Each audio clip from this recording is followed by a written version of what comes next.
Hey everybody, this is Erin, and I've got a question for you. What have you learned from writing excuses that you use in your own writing? Now, we talk a lot about tools, not rules, which means there are things that we're going to say that you're going to be like, yes, that is for me. That's the tool I'm going to use in my next project. And there are others that you're going to be like, I'm going to leave that to the side. And what we want to know is which of the things that we're saying have really worked for you? What's the acronym you're always repeating? What's the plot structure you keep coming back to? What's a piece of advice that has carried you forward when you've been stuck in your work or that you've been able to pass on to another writer who's needed advice or help?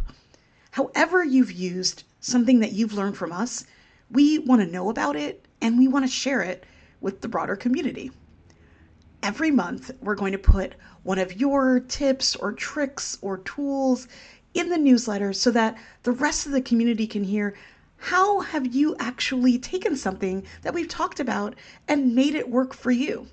And I'm personally just really excited to learn about these because a lot of times y'all take the things that we say and use them in such ingenious and interesting ways to do such amazing writing that I'm just like chomping at the bit to get in these tools and tips and share them with everybody else.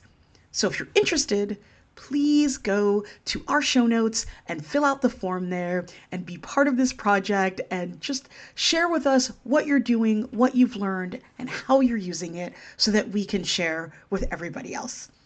Really excited again to get all this in because honestly, what we say is made real and important and meaningful by what y'all do with it.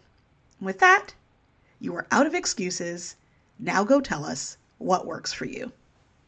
This episode of Writing Excuses has been brought to you by our listeners, patrons, and friends. If you would like to learn how to support this podcast, visit www.patreon.com/writingexcuses. Season 20, Episode 44. This is Writing Excuses. Now go right. How to handle relationships. I'm Mary Robinette. I'm Dongwon. And I'm Erin. And we have an exciting announcement. Writing Excuses is going to be publishing a book. It's called Now Go Right. It is all of us talking about the things that we have been talking about on the podcast for the past 20 seasons, but in a handy paper formula. Sure, that's formulation formula format. So that you don't have to listen to us doing things like that because the book will be copy edited, unlike the podcast.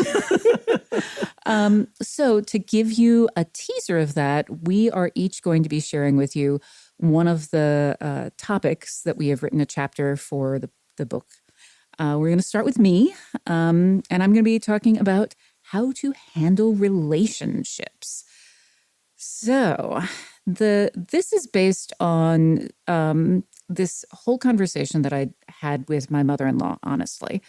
But one of the things that you see repeatedly in all sorts of media are relationships that are built around the characters like fighting with each other. The whole will they, want they, where they have a good relationship and then they have to break up for plot reasons. It's deeply annoying.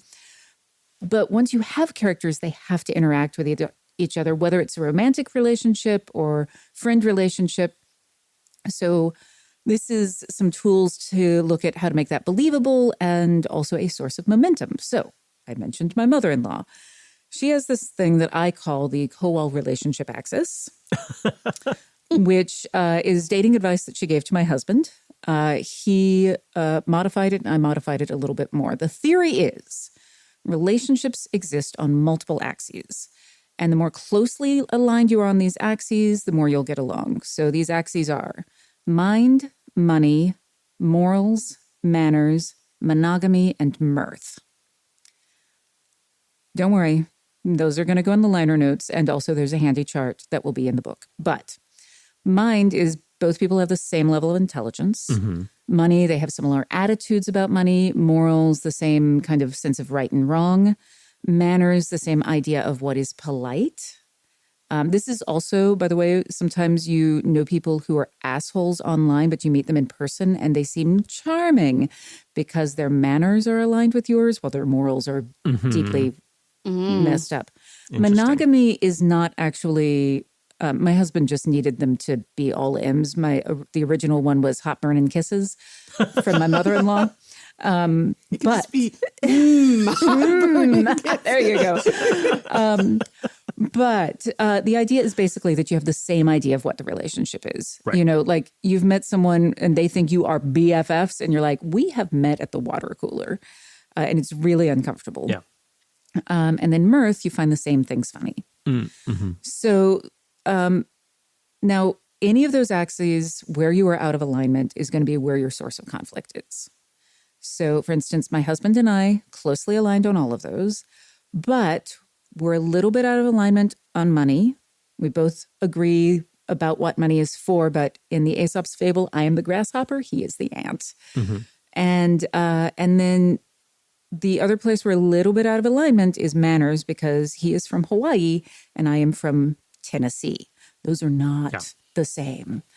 Just a little different. Just a tiny bit different. So if we have outside pressure pushing on us, those are the places where our conflicts will show. So when you're creating characters that you want to get along, you try to keep them as closely aligned as possible. And when you want them to disagree, like to be in wild conflict, then you can move those things wildly out of alignment. So those are the Kowal relationship axes. I have 2 other tools that I want to toss at people, but I thought we would talk about these before we move on to the others. It's impossible to not start immediately mapping every person in my life onto this grid of like all of my friends, my, partner, my like relationship to other family members. I'm like, oh, where are we aligned? Where's the misalignment coming in? Yeah. Yeah, I'm thinking the same thing. I was like, and next, Writing Excuses will create a dating app where you can align yourself and it'll be called Now Go Date. No, just kidding. Yeah.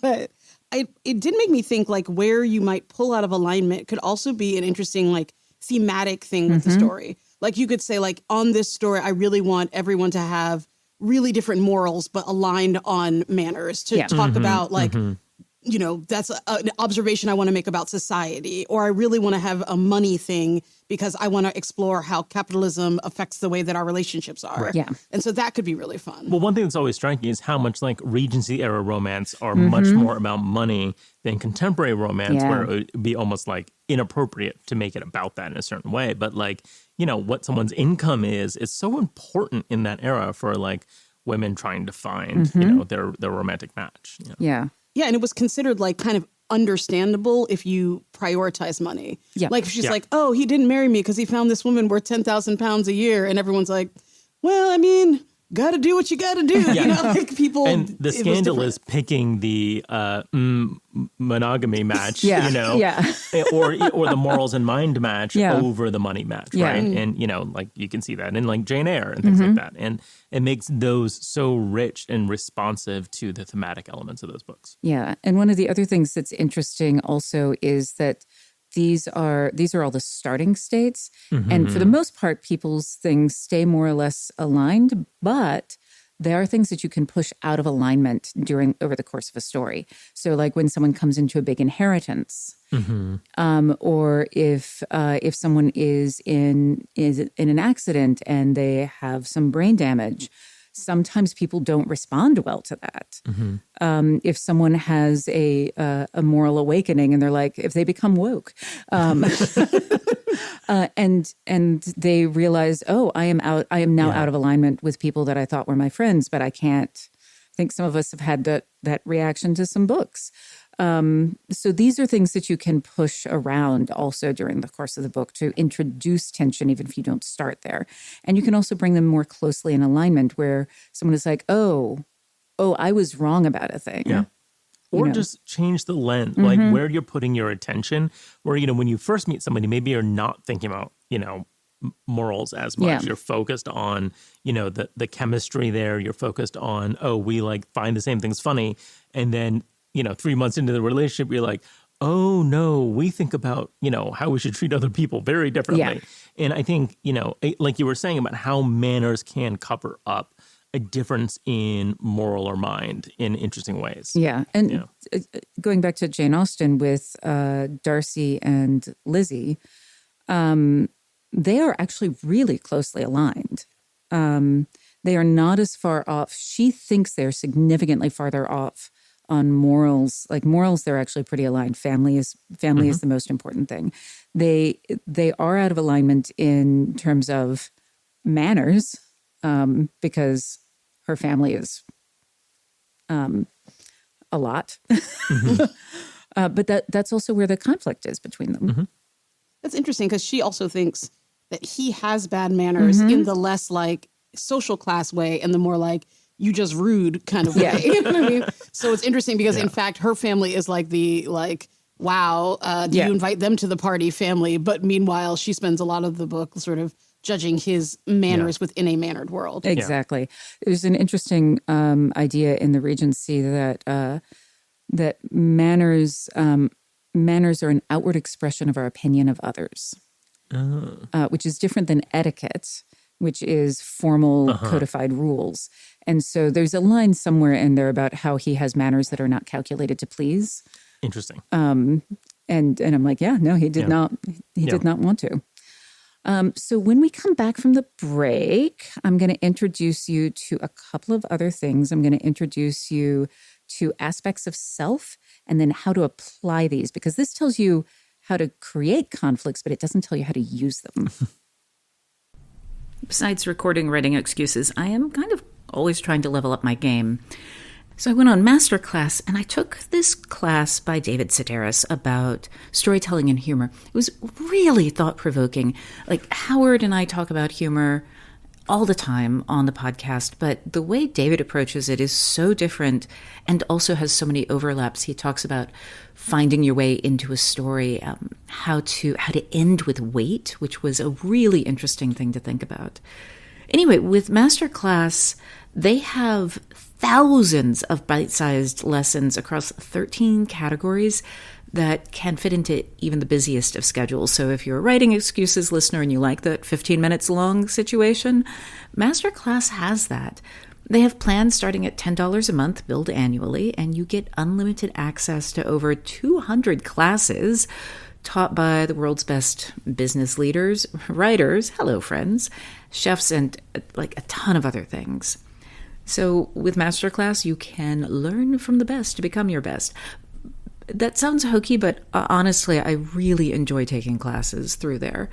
It is one of those places where you get access, and it has this very intimate quality to it. With the David Sedaris class in particular, I was trying to figure out how to work some humor into a short story that was around some stuff with my mom, honestly. And listening to him talk about that through that class was just very helpful. It gave me some new angles to think about it, new ways to be a little more honest with my writing. Right now, our listeners get an additional 15% off any annual membership at masterclass.com/excuses. That's 15% off at masterclass.com/excuses. And I'm going to say it one more time, masterclass.com/excuses. Pre-roll, Gusto ad copy, take one. Speaking as a small business owner, I don't think anyone starts a business for the joy of calculating tax withholdings. That's where Gusto comes in, to take the stress out of payroll, benefits, and HR so you can focus on why you started your business in the first place. Gusto is online payroll and benefits software built for small businesses. It's all-in-one, remote-friendly, and incredibly easy to use, so you can pay, hire, onboard, and support your team from anywhere. Automatic payroll tax filings, simple direct deposits, health benefits, commuter benefits, workers' comp, 401k, you name it, Gusto makes it simple and has options for nearly every budget. Get direct access to certified HR experts to help you through the toughest HR situations. Try Gusto today at gusto.com/WX and get 3 months free when you run your first payroll. That's 3 months of free payroll at gusto.com/WX.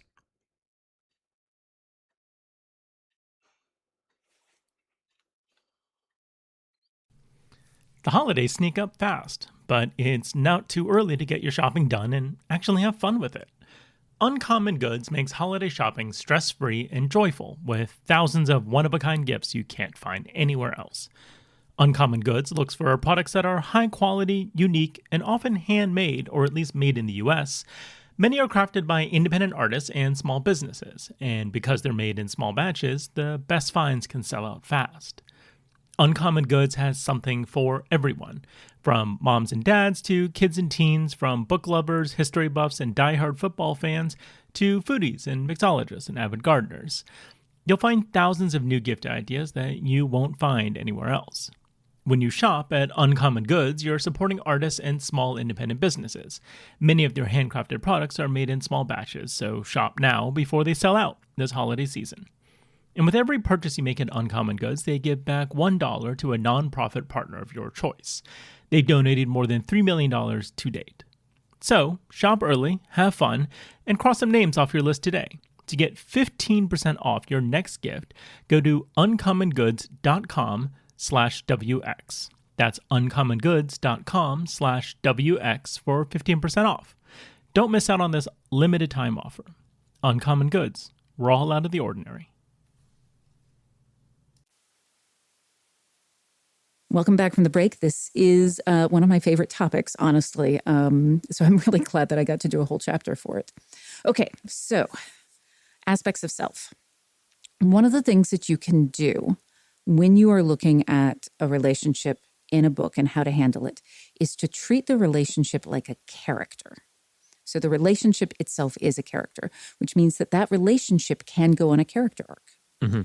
And that's the kind of thing that you're going to do if you want the character of the relationship to change. Enemies to lovers, that kind of thing. It is also a thing that you can think about if you do not want the relationship to change, if you want it to be stable. So if we think of it as a character, I think that there are four aspects of self-definition for people. Not talking about like the outward things, but how we self-define. Ability, role, relationship, and status. So ability is defined by areas of competence, things you can and cannot do. Mm-hmm. Role is defined by responsibilities, tasks. Relationship is defined by loyalty, and status is defined by power, basically. So the idea is that let's say that we have a heist team. We're doing an ensemble. Nice. I love heists. We've got an ensemble. We're stealing the 8th gem of Rohisla. Yes, we have to have the 8th gem of Rohisla and the extra exclamation points and apostrophes that go with that. So the team is fully committed to each other. They are absolutely like we are a team. But one of them identifies as ability. They're like, we are a group of thieves because we steal things. I have the ability to crack safes. You have the ability to climb walls. You have the ability to impersonate anybody. We have these abilities. This is how we work. We've got these abilities. And someone else is like, no, we're a team because we're thieves. That is what we do. We steal things. If we didn't have those abilities, then we would find other ways to steal things. And someone else is like, no, guys, it's not that. It's about our relationship. We're a family. If we couldn't steal things, we would like open a pizza joint. I love you so much. And the last one is like, no, we steal things because that gives us money and money gives us power. Mm-hmm. And that's why we do this. And we are a team because we are all the best at that. So they're all fully committed to each other. But if there is friction about whether or not to go in with the heist, that is the place where one person might pop out a little bit from the team. And then you can go back and look at how those arguments manifest by looking at the relationship axes. So, yeah. Yeah, I was going to say, like, I'm thinking about ways in which each person might, like, nope out. So, like, if you're like, it turns out the gem is actually worthless, it's really hard to steal. Like, it actually requires a lot of ability, but we can't sell it for anything. It's just like, we're doing it for the fun. Yeah. The person who's into status is like, well, if it's not worth anything, like, why would we go through all this, like, trouble to do it? You know, Or if somebody's like, oh, I can't, it's a safe that I would have trouble cracking, the ability person might say no. Whereas somebody who believes in the role as thieves would say, we still got to try, like we're thieves, we're going to try to find another way around it. And so I think it's really cool to like look at how they might each drop out of the heist. Well, you can use that to sort of highlight the thematics of the story you're telling, right? Like I'm thinking about the second arc of the first season of Andor, the Aldhani heist, that entire squad. Each of the members of that team have different reasons for being there. Some, Vel is there for relationship. Cinta's there for ability. Nemik is there for status because it's all about the cause for him, right? Yeah. And the entire arc of the first season of Andor is Andor moving from one role to another role in that breakdown. And so by highlighting the difference between them, you can use that contrast to really emphasize the thematic points you're trying to create. Exactly. That's a great example. And it also, I'm glad you said moves from one role to another, because that's also a stress point for an individual and for a relationship. Yeah. So if they have a sudden status drop or someone has to shift roles, if they had to add someone to the team and then figure out how they fit in, like all of those things can cause stress. And it's very grounded stress. It's not the like, oh, I don't like the way you make coffee. I'm out of here. Sometimes people just like make up weird things. You don't pronounce Rahisla with enough emphasis. With enough hissing. Yeah. I know. And, not to spoil it or not to, over-index on Andor, but like the final turn in that arc is a moment where one character says to him, you're just like me. And he's right. And he looks at what that means and he can't bear it. That's what shifts his status, is him seeing that, the relationship, our moral is the same. And then him looking at that and being like, I don't want that to be true anymore. And then that is what kicks him off on his hero's journey from there. It's this like incredible moment right at the end of that. So oh my God, how Javert of him, my favorite like person who in realizing they are the same as the hero is just like, nah. Yeah. I can literally not live with myself understanding that like we actually are the same. Yeah. Exactly. Yeah. All right. That's the kindest reading of Javert I've heard in a long time. Javert, he's just like us. No, he's not. No, he's not. He's definitionally not. I'm just kind of waiting for a chorus to burst through. So the other thing that you can play with is the tools of a healthy relationship. Communication, compromise, and commitment. An unhealthy relationship lacks those things. And this is why the plot line of that results in readers going, if they would just talk to each other, is so annoying, because you know that this is an unhealthy relationship. And it's just continuing to be an unhealthy relationship. So I find that often I can get more tension out of letting my characters talk to each other and having it be an uncomfortable conversation than I can by them not talking to each other. Because just like in the real world, all you're doing is you're avoiding discomfort, and discomfort is where the tension is. And the other is just like, eh. I mean, this is a case where you can see the ways in which modeling realism becomes more frustrating as a narrative experience, right? Because in reality, we know all of our friends who aren't talking to their spouses about the thing that's a huge problem in their relationship and won't do that for whatever reason. I'm not calling anyone out in particular, I swear to God. But, No, I'm thinking of like every Am I the Asshole post ever. Right. Like, maybe just ask him. It's like most advice columns just boil down to, I don't know, why don't you talk about it? Yeah. You know what I mean?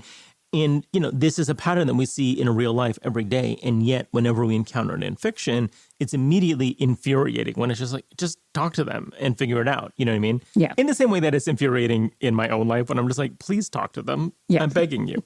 But, fiction is heightened in that way, right? We want to explore the discomfort. And so I think just letting it be the real thing, the realistic thing, is a weird trap in this case.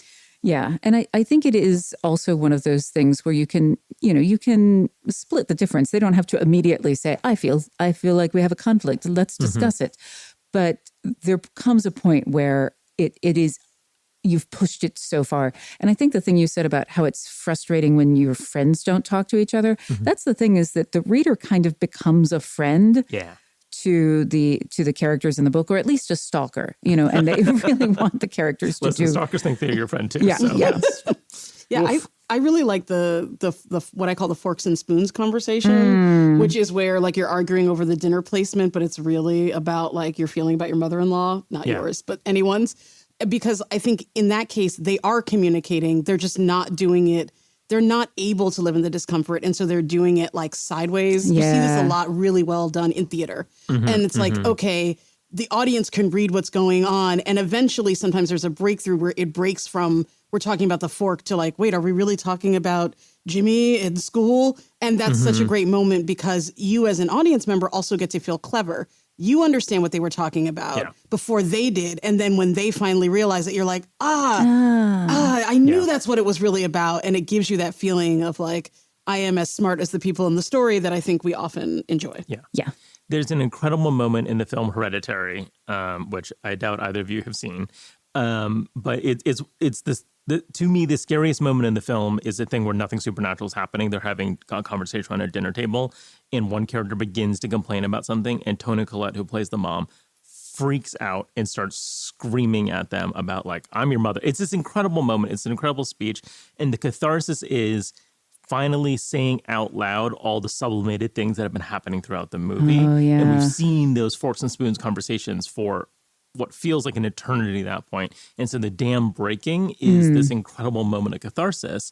But you're right, it has to reinforce my understanding of what's happening here. And because it does, it becomes this beautiful, clarifying moment that's also deeply harrowing and traumatizing.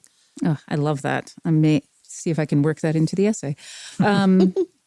So the kind of last tool that I want to talk to you about is how to handle these in sort of an arc.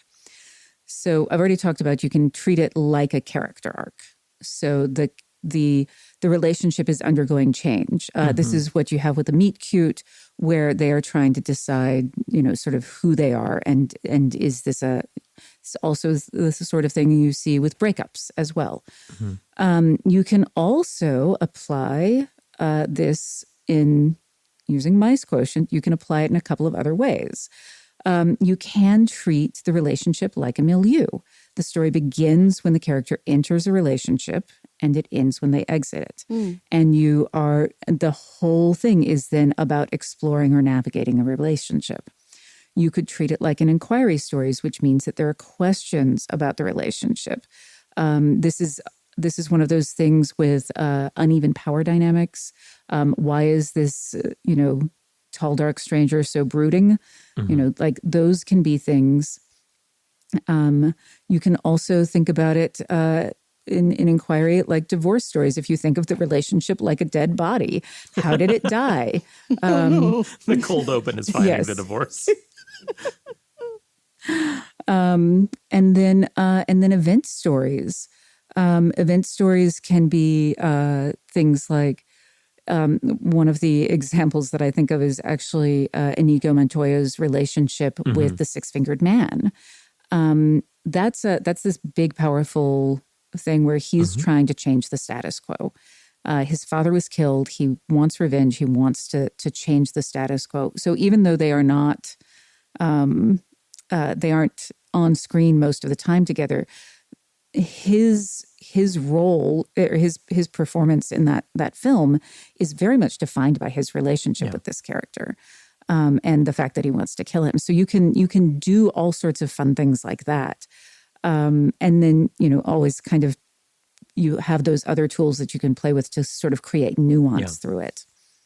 I'm also wondering, like an event, because the event story is like where the thing is coming, the meteor is landing on Earth, like stories where it's like, it'll all be fixed on my birthday, like in a relationship that is like not going well. And everyone like, it's like when this event happens, it will definitely be the thing that like changes everything in a good way. Or like when your mom arrives, like, and so it becomes this like impending event that, in some ways it's about the event, but in some ways it's just about all the things that the lead up to that event, like reveal about the characters and their relationship with each other. Yeah, exactly. What I really love about thinking about it this way is usually when we talk about something that's not a character being a character, we mean like settings. Like, oh, New York City was like a character in this movie or whatever it is, right?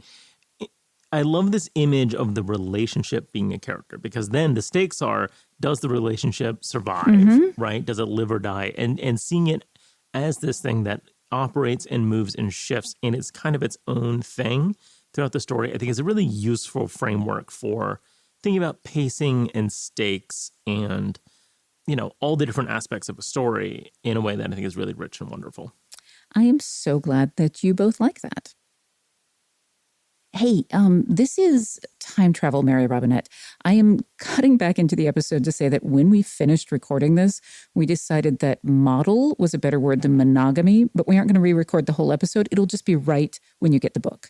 So when you tell people about it, mind, money, morals, manners, model, and mirth. And now, past Mary Robinette's going to give you your homework. So I'm going to move us over to our homework, and I'm again going to refer to my mother-in-law. So one of the things she said was to my husband when he was trying to, talk to her about, like, how do you know? And she said, it's the right person when you love them because of their flaws. So what I want you to do is I want you to look at your story and see who your main character loves because of their flaws. And just write a little exploration scene where the character is exhibiting those flaws and the other character is watching that fondly. And then write a different scene where they're mad at them and the flaws are pissing them off. So now that you've got that homework, there's one other piece of homework that I have, and you're going to get this homework again. If you want to find out when this book is coming out, you need to head over to the website and you need to sign up for the newsletter, because that is when we're going to let people know when the book is coming out. And when you sign up, there is also a little bonus thing that you get. So head to writingexcuses.com, sign up for the newsletter, and now you're out of excuses. Now go write. Writing Excuses has been brought to you by our listeners, patrons, and friends. Your hosts for this episode were Mary Robinette Kowal, Danwan Song, and Aaron Roberts. This episode was engineered by Marshall Carr Jr., mastered by Alex Jackson, and produced by Emma Reynolds. For more information, visit writingexcuses.com.